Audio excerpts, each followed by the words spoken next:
Time for the main act. Desmund Adams. I really regret I did not see the debate last night, and because of the really positive stuff that happened on the pipeline today, with Fish and Wildlife and the DNR saying you cannot build or construct that pipeline on the key areas that are sovereign land, and well, this is great. And Desmond and I have a lot in common on a lot of issues.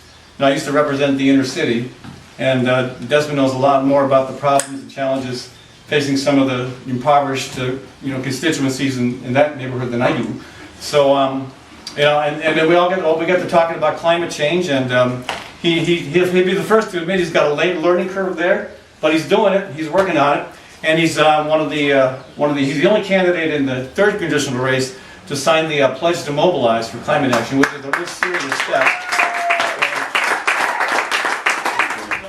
Anyway, I don't want to talk anymore because here's a guy who's going to tell us about what he wants to do, and then we'll have time for questions and answers as well. Yes. Where would you like me to be, Ed? I don't know, right here next to Washington, D.C.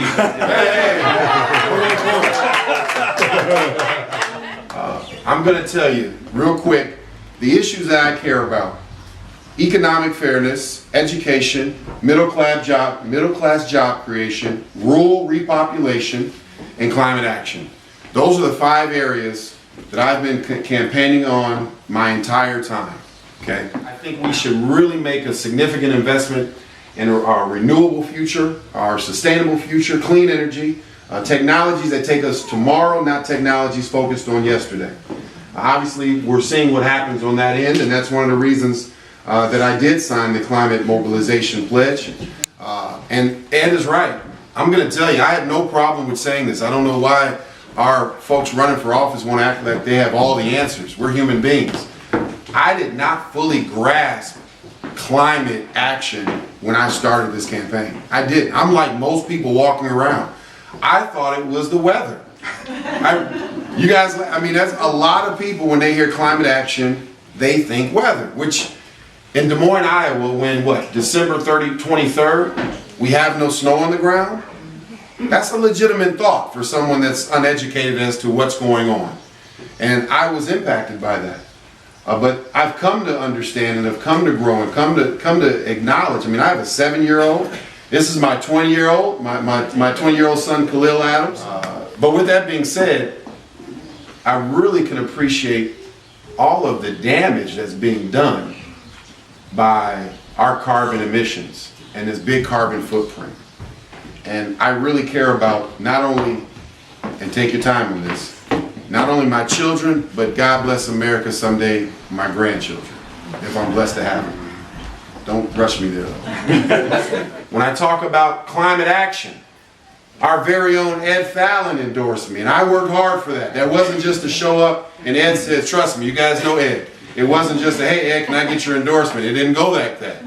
We had to talk. We had to really talk, and I had to understand some things. And I appreciate that because that helped me understand some aspects of climate action to get me even stronger.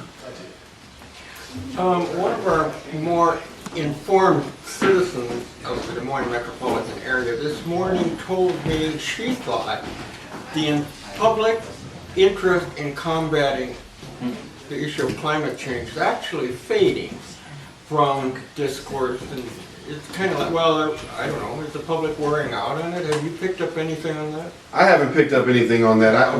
If I've picked up anything, it's difficult for people to understand what climate change is. That's what I picked up on. That is. And so, you can talk net greenhouse gases, you can talk carbon footprints, you can talk cap and trade, but those ideological thought processes, all folks aren't in on policy discussion. What I've done to talk about climate change, in just a little aspect of it, is to talk about the impact of the natural habitat to our ecosystem. And so I make it really, really plain to people where I say, we go back to school where you had the ecosystem where, insect eats this, this eats that, this eats this, this eats that, this eats this, and if this doesn't eat that, we eat that. Right? Everyone understands that. I say this and that, therefore there are no bugs in there. And they say, well, okay, what happens if a tree, if the temperature goes up 20 degrees or drops 20 degrees and a tree can no longer house a bird that's part of the system or an animal that's part of the system? What happens if it can't sit there anymore? then one, not only does the tree lose its habitat and die, but now the bird or the animal or the manimal has to find a place to live. And that impacts our ecosystem. And it impacts our ecosystem. Who ultimately is impacted by that? And then I allow them to come forward to that in their own thought. They say, oh, that makes sense. Then they start to, at least they have their foot into understanding a little bit about, if we don't protect our system, if we don't remove our greenhouse gases and things of that nature, that impacts our ecosystem. That's how I ease them into that conversation. I found that that's been more helpful. If someone has a better example, I would love to take it. But I tell you that the climate change is difficult for most people to wrap their mind around in a simple conversation. Yeah, and our ecosystem is very sensitive to climate change. Yes. Drought can strike anywhere, and it is at times for it. And we're vulnerable to that. Yeah, but people don't understand that. Well, I tell you what I've been talking about. I have said that this is our national crisis. Mm-hmm. This is our national threat. You are right about that. And that's in the debate yesterday, I mentioned that Exxon knew in 1981. So we have big corporations that are aware of this, but they're putting profits ahead of people. And now they're putting profits ahead of land.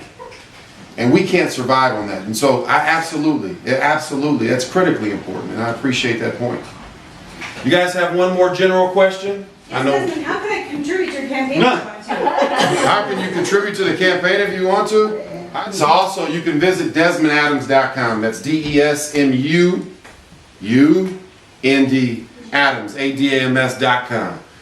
I am here. I'm enjoying with you. This is also, I appreciate you coming out more than you know. Yesterday was a tremendously stressful day. And I see this as a relaxation after the debate. I hope that I did a good job for you. I want to represent your interests, and I'm going to fight every day when I get to Washington, D.C. to represent your interests. And let me tell you, I'm not going to stop working when I get there, and I'm not going to stop listening to you when I get there. Thank you for coming this night. Let's have some fun. The Exxon New campaign is really picking up steam. What's your take on that? Well, I tell you here, I'm in the 3rd Congressional District here in Iowa, but Exxon knew about what they were doing as a corporate, that's corporate greed. From 1981, they were aware that, they were making a carbon imprint that impacted our net greenhouse gas effect. And unfortunately, we're paying for that price today. And the reality is, they put profits over people. And you called out Exxon during the debate. I did. I called out Exxon, and during the debate, during the Iowa Congressional 3rd District debate, yes, I did. And what did the other candidates have to say about the Exxon New campaign? No other candidate spoke about it, but then no other candidate really had any ideas regarding climate change, and none of them also signed a climate mobilization pledge. A big issue in Iowa has been the Bakken pipeline. And that's an issue that I think has distinguished candidates running for office across the state. Where are you at on the Bakken pipeline? I'm not in favor of the Bakken pipeline. I tell you, I don't know how you can be in favor of both the Bakken pipeline and at the same time talk about sustainable energy and moving forward with a clean energy future. I don't see how you can do the same. The reality is, either we're going to invest in tomorrow or we're going to invest in yesterday. And my goal is to invest in tomorrow. Okay, this is the pledge to mobilize on climate action. Desmond is the only candidate in the 3rd Congressional District race to agree to sign that. And Mara wouldn't even talk with me. Shazan said, well, I'll talk with you maybe, but I can't get around to it now. This guy was right on it. So, this is our climate action guy. Let's go. All right. All right, guys, here we go. Drum roll.